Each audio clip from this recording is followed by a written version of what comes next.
Good day সবাইকে। কেমন আছো তোমরা? আশা করি সকলে খুব ভালো আছো। আজকে আবারও আমি চলে এলাম আমার একটা নতুন ব্লগ নিয়ে তোমাদের সাথে শেয়ার করতে। তো আজকে আমি আমার ব্লগটা স্টার্ট করছি তিন্নিকে নিয়ে। তিন্নি এখানে ঘুম থেকে উঠে গেছে, আর আমি ওকে তুলে নিয়ে এখন নিচে যাব। তো তার আগে দেখো ও কেমন মুখে মুখে আঙুল ঢুকিয়ে বসে আছে। আজকে আমার ঘুম থেকে উঠতে একটু লেট হয়ে গিয়েছিল, তাই আমার শাশুড়ি হচ্ছে রান্নাটা বসিয়ে ফেলেছিল। তো তাই আমি চা খাচ্ছিলাম, চা খেতে খেতে ভিডিওটা করছিলাম। দেখো অলরেডি ওনার রান্না হয়ে এসেছে, আর কিছুটাই বাকি আছে। তো তারপর আমি তিন্নিকে খাওয়াতে এলাম, তো এসে দেখি বাবু উল্টে শুয়ে আছে। তো ওকে এখন বিছানায় এমনি রাখাই যায় না, যখনই ওকে শোয়াই তখনই ও উল্টানোর চেষ্টা করে। তো অনেক সময় পুরোপুরি উল্টে মানে উপর হয়ে যেতে পারে, আবার কিছু কিছু সময় এরকম চেষ্টা করতে থাকে একটা হাত এরকম মোড়া অবস্থাতে এরকমভাবে শুয়ে থাকে। তো বালিশটা ছিল বলে ও বালিশটার মধ্যে বারবার মাথা দিয়ে শুয়ে পড়ছে আর কি। পুরো একদম বাবার মতো হয়েছে, বাবা যেরকম বালিশ পেলে আরাম চায়, আরামে শুয়ে থাকতে চায়, ও সেরকম মানে আর চেষ্টাটাই মানে বন্ধ হয়ে গেল আর কি উপর হওয়া। বালিশটা পেয়ে অমনি শুয়ে পড়তে ইচ্ছা হলো। তো এই হচ্ছে ওই বালিশটা পেয়ে ও এবারে খেলা স্টার্ট করে দিয়েছে। আর খেতে খাওয়াতে এসে দেখলাম এরকমই খেলা করছো, তো তাই ভাবলাম যে এটাও একটু ভিডিও ক্লিপ করা যাক। তো দেখো মানে ক্যামেরা দেখলেই ওর চোখ ফোনের দিকে, মানে ও ভিডিও কলে এত কথা বলে, তাই ওর মানে হ্যাবিট হয়ে গেছে, যখনই ফোনটা ধরি তখনই ও ফোনের দিকেই তাকিয়ে থাকে। তো তারপরে আমি চলে এলাম এখানে মিস্টার নস্করের টিফিন রেডি করছি, আর ওকে খেতেও দেবো। আমি একই সাথে দুটো করে নিই, কারণ যখন টিফিনটা রেডি করি এভাবে টিফিন বক্সটা ওর থালার উপরেই নিয়ে নিই। কারণ যখন ভাতটা গোছাই তখন তো ভাত তো নিচে পড়ে, তো থালাটা নিলে পরে ভাতটা আর নিচে পড়বে না।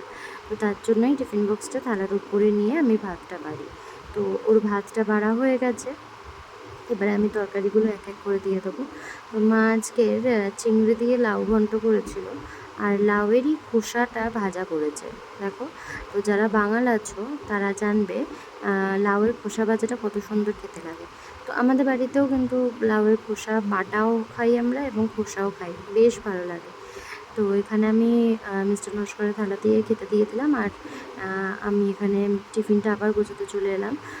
যেখানে মাছের ঝোলও আছে, এখানে পটল আর বটবটি দিয়ে মাছের ঝোল হয়েছে একটা, আর বাকি যেগুলো দেখলে থালায় দিলাম লাউ ঘন্ট আর ওই খোসা ভাজা।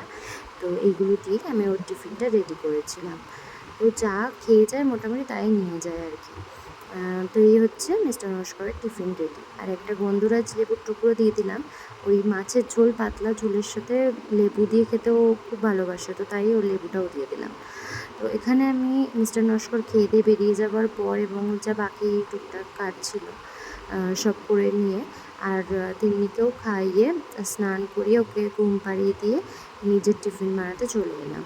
এখানে ফ্রিজে 3টে ব্রেডই ছিল, তো সেটাকেই আমি ভালো করে সেঁকে নিচ্ছি এপাশ ওপাশ করে। এটা একটু একটু বেশ মচমচে মতনই সেঁকছি, কেননা এটা আমি ডিম পোচের সাথে খাবো, তো তার জন্যই একটু ভালো করে শক্ত করে সেঁকে নিচ্ছি।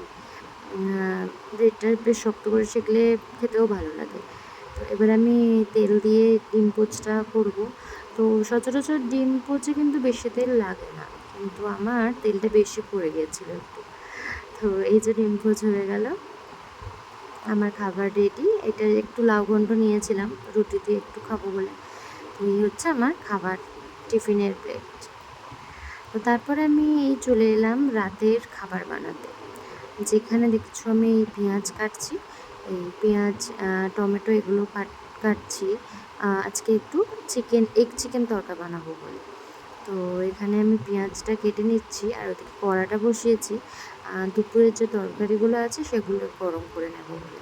কারণ দুপুরের তরকারি অনেকটাই আছে, লাউ ঘন্ট আর মাছের ঝোল দুটোই আছে, আর সেটা আমি গরম করে নেব, কারণ বাবা আর মা ভাত খাবে।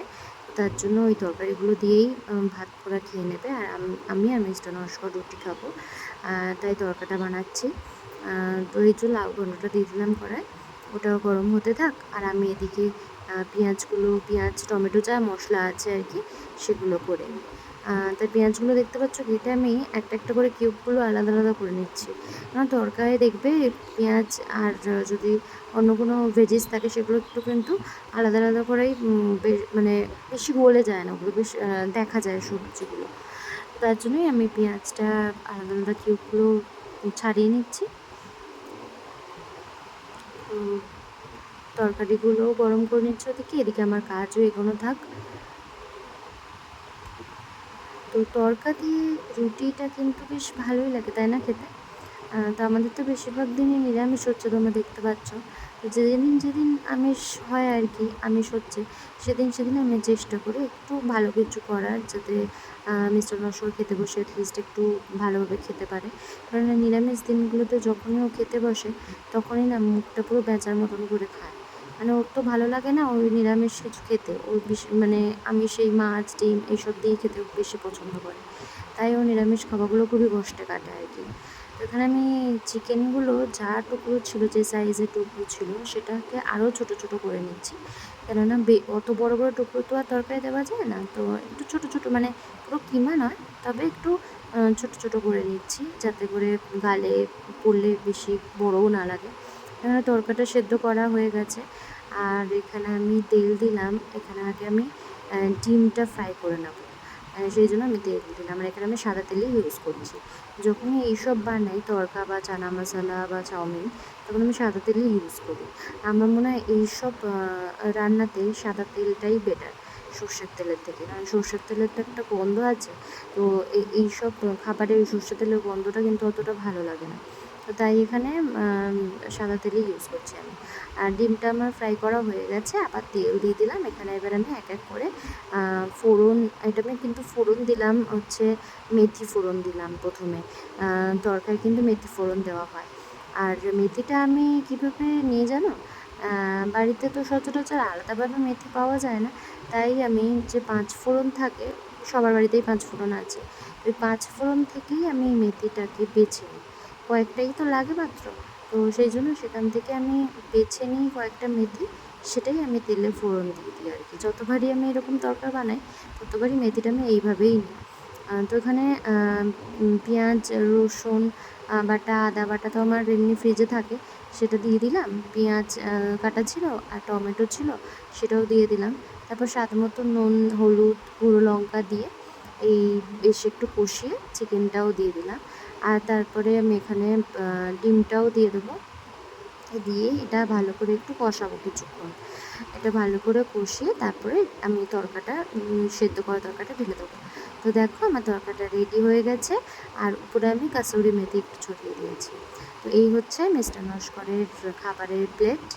তো আজকে আমার ভিডিওটা কেমন লাগলো অবশ্যই কমেন্টে জানিও। আর আমার ভিডিও যদি ভালো লেগে থাকে তাহলে আমার চ্যানেলটি অবশ্যই সাবস্ক্রাইব করে দিও। টাটা।